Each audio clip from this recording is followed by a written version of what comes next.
Hello viewers, আসসালামু আলাইকুম। আশা করি সকলে ভালো আছেন। আলহামদুলিল্লাহ, ছাদে করে ফেলেছি সবজি বাগান। আমাদের কিছুটা সবজির চাহিদা পূরণের জন্য ছাদে লাগিয়েছি কয়েক প্রকার সবজি গাছ। আজকে কিছু কালো বেগুনের গাছ লাগাবো। এই চারাগুলো আমি বাজার থেকে হাইব্রিড বীজ কিনে এনে বাড়িতে চারাগুলো তৈরি করেছি। বাজার থেকে চারা এনে লাগালে খরচ অনেক বেশি হতো, তাই বীজ কিনে এনে নিজে চারাগুলো তৈরি করেছি কিছুটা খরচ বাঁচানোর জন্য। আর যে বীজগুলো এনেছি ওইগুলো আমি অনেকবারই চারা তৈরি করতে পারবো। আমার চাহিদা পূরণের জন্য 4 থেকে 5টি চারাই যথেষ্ট। আর সামনে যেহেতু রমজান, কালো বেগুনটা ইফতারি বানানোর জন্য দরকার লাগবে। আর রমজানে এমনিতেও কালো বেগুনের দাম অনেক বেশি থাকে। রমজান আস্তে আস্তে ইনশাল্লাহ এগুলোতে কালো বেগুন ধরে যাবে। আর চারাগুলো লাগানোর আগে মাটিটা তৈরি করে নিলাম। আমি 50% মাটির সাথে 20% দিয়েছি কাঠের গুঁড়ো, আর 20% গোবর সার, আর 10% ধানের চিটা দিয়ে মাটিটা তৈরি করেছি। মাটি মিক্স করার সময় মাটির সাথে কিছুটা ফুরাটানো দিয়ে দিয়েছি।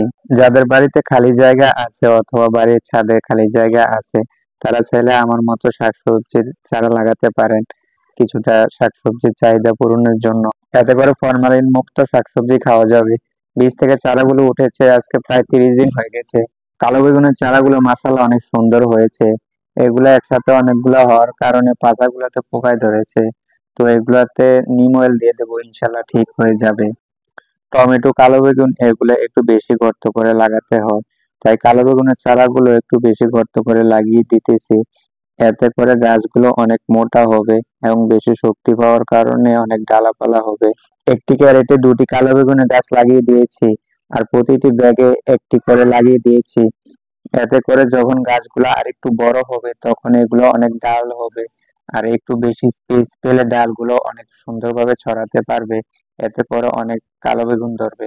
সকলে দোয়া করবেন আল্লাহ তাআলা যেন বরকত দান করেন।